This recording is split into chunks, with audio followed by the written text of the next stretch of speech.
and it was supposed to take a few years, 5 years to be exact.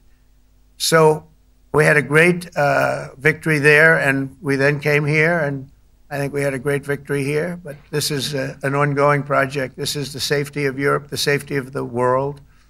And they've raised it from 2% to 5%, something which nobody, and you're talking about over $1 trillion a year. So we're talking about a lot of money coming in from countries that we're not paying nearly enough to be effective.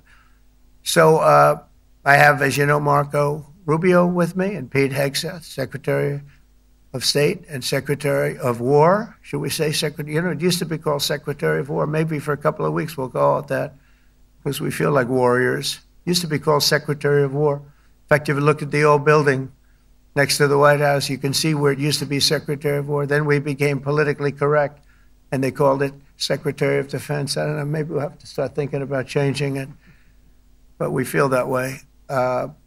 Do we have any questions, please? Wow. That's a lot of questions. Who's a nice person? Oh, you're not a nice person, but I'll let you ask one. Go ahead. What's he going to ask? He is not nice at all. I know him well. Thank you, Mr. President. Yeah. Thank you for taking the time before flying home.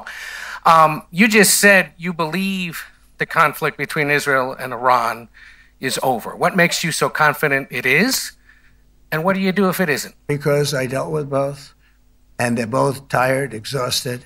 They fought very, very hard and very viciously, very violently, and they were both satisfied to go home and get out. And can it start again? I guess someday it can. It could maybe start soon.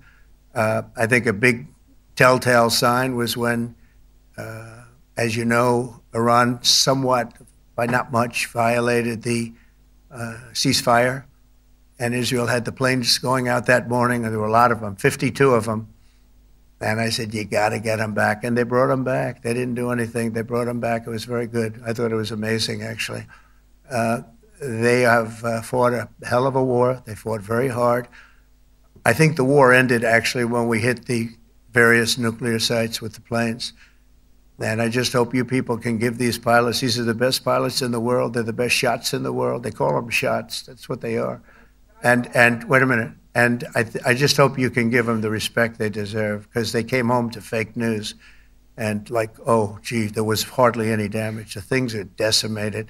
So, but I think, no, I think they're very much finished. I think Israel's going to get back to doing what they do. And I think that Iran's going to get back. You know, Iran has a huge advantage. They have great oil, and they can do things. I don't see them getting back involved in the nuclear business anymore. I think they've had it. They've been at it for 20 years, and I don't see that happening either. Now, if it does, we're always there. It won't be me. It'll be somebody else, but we're there. We'll have to do something about it. Yes, please, go ahead. Go ahead. Oh, fake news CNN? Here, I'll hold it. Oh, yeah, here we go. Wait till you hear this question. Thank you, sir. You should really say how great our soldiers are. I think everyone appreciates our soldiers and our warriors. I do have two questions for you, Mr. President. You just cited Israeli intelligence on these attacks. Earlier, you said U.S. intelligence was inconclusive. Are you relying on Israeli intelligence for your assessment of the impact of the strikes? No, this is also, Iran made the statement, and it's also, if you read the document that was given, that Pete can talk about if you'd like, the document said it could be very severe damage, but they didn't take that. They said it could be limited or it could be very severe. They really didn't know, other than to say it could be limited or it could be very, very severe. And you didn't choose to put that because it was very early after. Since then, we've collected additional intelligence. We've also spoken to people who have seen the site, and the site is obliterated. And we think everything nuclear is down there. They didn't take it out. Okay, question? Please, go ahead. Go ahead. Yeah, blue dress. Thank you so much, Mr. President. Yesterday, you said China can now continue to purchase oil from Iran. Yeah. Are you giving up on your maximum pressure campaign? Because there are sanctions right now. With who? On Iran. No, look, they just had a war. The war was fought. They fought it bravely. I'm not giving up. They're in the oil business. I mean, I could stop it if I wanted. I could sell China the oil myself. I don't want to do that. They're going to need money to put that country back into shape. We want to see that happen. Would it? No. If they're going to sell oil, they're going to sell oil. We're not taking over the oil. We could have, I used to say with Iraq, keep the oil. I could say it here, too. We could have kept the oil. No, China is going to want to buy oil. They can buy it from us. They can buy it from other people. But you're going to have to put that country back into shape. It desperately needs money. Yeah. Mr. President. Yeah, please.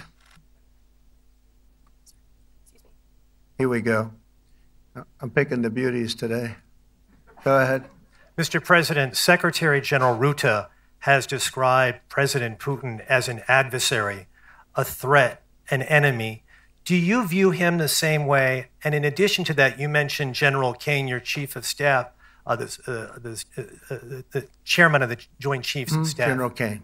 Yes. He has said that Mr. Putin has territorial ambitions beyond Ukraine. Do you view that in the same way? Possible. I mean, it's possible. I know one thing. He'd like to settle. He'd like to get out of this thing. It's a mess for him. He called the other day. He said, can I help you with Iran? I said, no, you can help me with Russia. Because, in the last few weeks, we took care of India and Pakistan, Kosovo, Serbia. I think on Friday we have coming in, the Congo is coming in, and Rwanda is coming in. That was a vicious war that went on, a machete war, heads chopped off all over Africa. They're coming in. We did 2 others in addition to that. Nobody's ever done anything like this. No, I consider him a person that's, I think, been misguided. I'm very surprised, actually. I thought we would have had that settled easy. I've settled 4 of them in the meantime. But he did call up, and he said, he's close to Iran. He'd like to help us get a settlement. I said, no, you help me get a settlement with Russia. And I think we're going to be doing that, too. Yeah, please. Go ahead, please. Thank you, Mr. President. You've made clear your position on what impact the strikes had. I wanted to ask you what is next with Iran. For instance, is there any indication from U.S. intelligence that Iran was able to move any material, including No, just the opposite. We think we hit them so hard and so fast they didn't get to move. And if you knew about that material, it's very hard and very dangerous to move. It's called, in many people, they call it dust. But it's very, very heavy. It's very, very hard to move. And they were way down. They're 30 stories down. They're literally 30, 35 stories down underground. You think you got it all? Oh, yeah, we think we think it's covered with granite, concrete, and steel. Can I ask you, are you interested in restarting negotiations with Iran? And if so, have they reciprocated? So or our is this people, sort of a settled Marco matter? could answer this, but our people are not, I'm not. The way I look at it, they fought, the war's done, and, I could get a statement that they're not going to go nuclear. We're probably going to ask for that, but they're not going to be doing it. But they're not going to be doing it anyway.